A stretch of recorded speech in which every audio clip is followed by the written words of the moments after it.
Fear is one of the most powerful forces that can shape a person's life, often without them even realizing it. It hides in the corners of our minds, whispering reasons why we shouldn't take the leap, why we shouldn't raise our hand, or why we shouldn't step into the spotlight. For Emily, fear wasn't just an emotion, it was a silent wall, invisible to others but impossible for her to cross. Every time she imagined herself speaking in front of people, her heart would race, her palms would sweat, and her mind would fill with every possible way she could fail. That's what fear does. It paints vivid pictures of worst-case scenarios until they feel more real than the opportunities in front of us.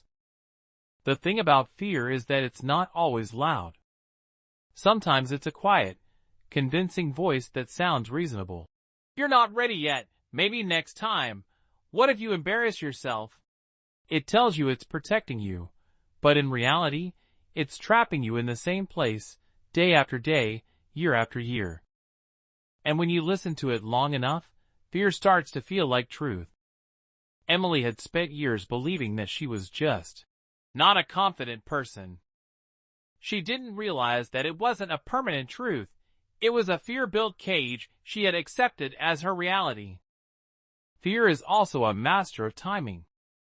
It shows up exactly when you're on the edge of something important. The moment you decide to take a risk, fear rushes in with doubts and what-ifs. It knows that if it can stop you in that moment, it can stop you from growing altogether. That's why so many dreams die before they ever begin, not because people can't achieve them, but because fear convinces them not to try. Emily's turning point came when she realized that the fear wasn't going away on its own.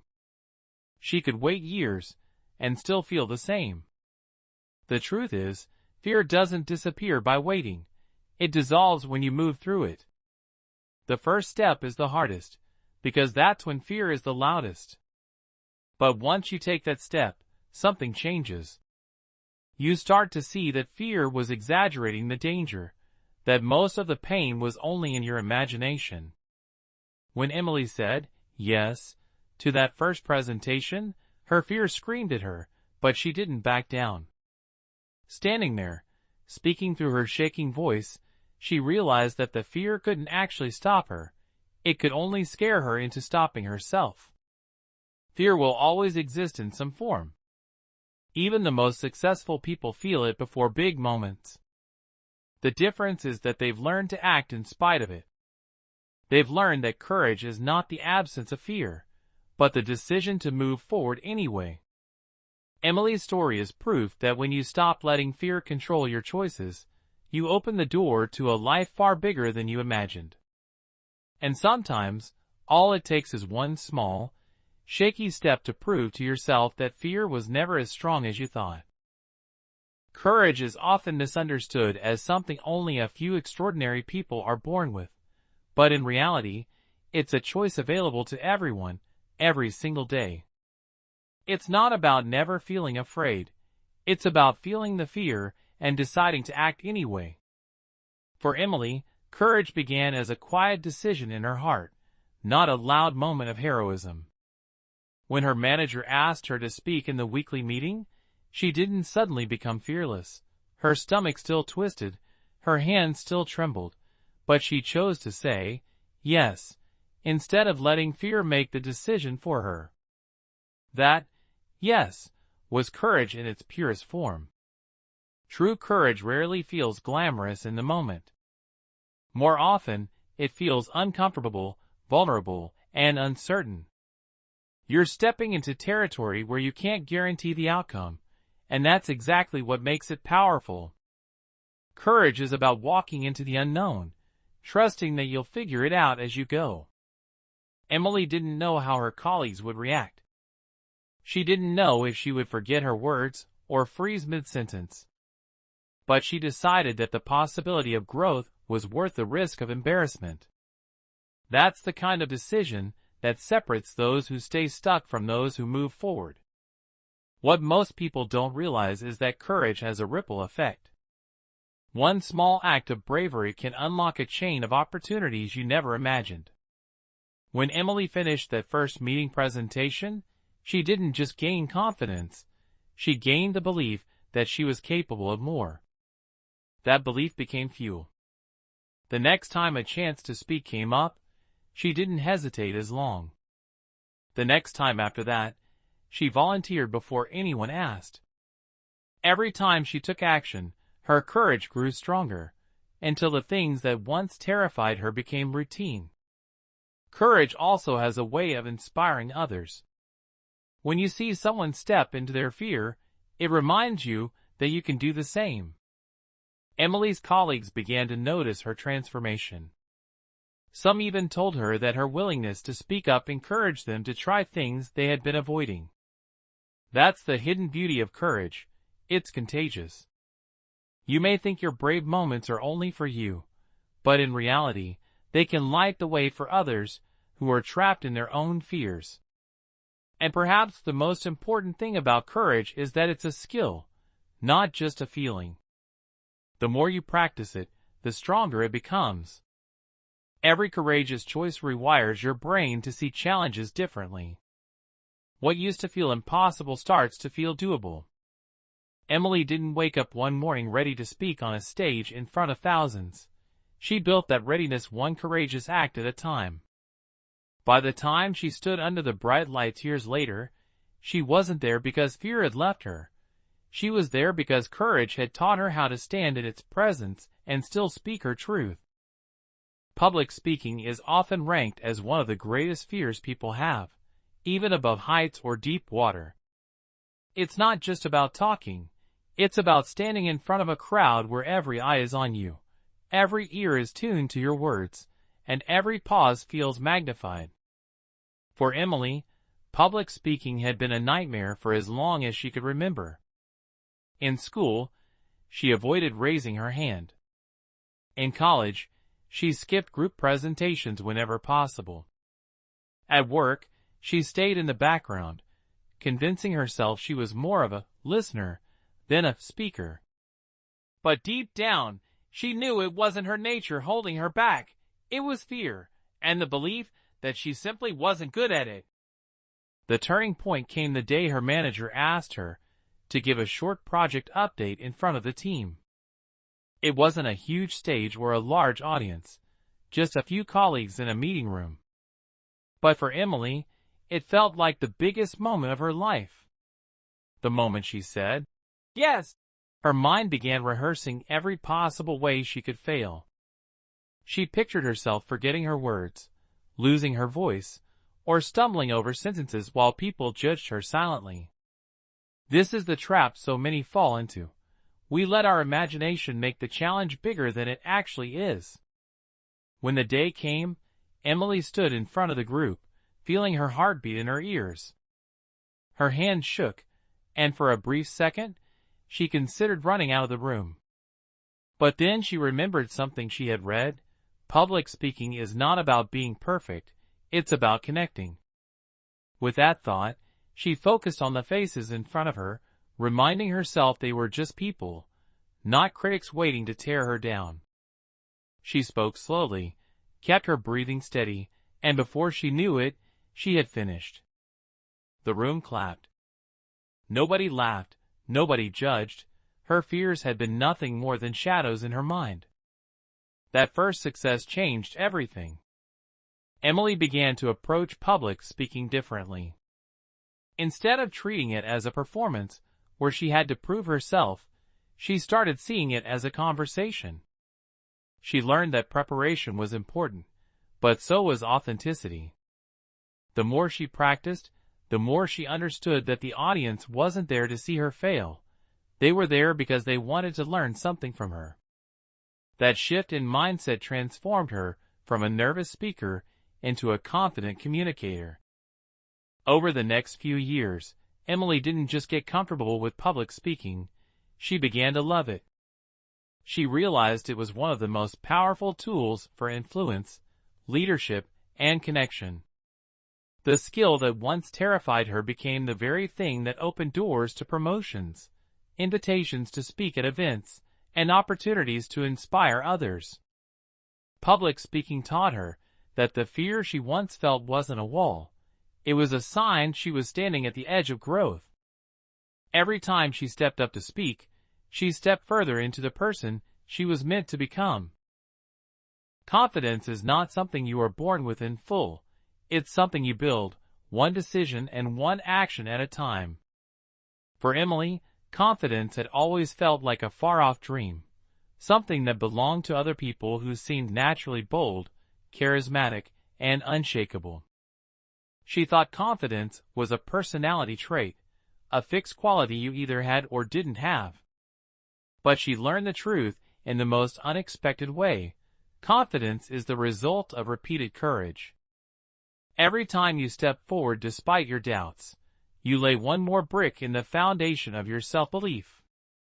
In the beginning, Emily didn't feel confident at all when she agreed to speak in that first meeting. Her heart pounded, her mind raced, and her hands trembled. She wasn't confident, she was scared. But after she finished and heard her colleagues applaud, something shifted. She realized that her fear hadn't stopped her. And if she could do it once, maybe she could do it again. That small spark was the beginning of her confidence. Confidence grows through action, not through waiting. You can read books about it, watch videos about it, or think about it all day long, but until you take action, you'll never feel it for yourself. Emily began to understand that confidence is built like a muscle. The more you use it, the stronger it becomes. Each time she spoke up in a meeting, volunteered for a project, or shared her ideas, she felt a little more certain in her abilities. Slowly, her inner voice shifted from, "I can't," to "I can." But building confidence doesn't mean the fear disappears. Even years later, before big presentations, Emily would still feel a wave of nervousness. The difference was that she no longer let it control her. She had enough proof from her past experiences to know she could handle it. That's what true confidence is, the trust in yourself to face challenges, even when you don't feel ready. It's the belief that, no matter what happens, you'll figure it out. As her confidence grew, so did her opportunities. People started to notice her presence in meetings, the clarity in her communication, and the way she carried herself.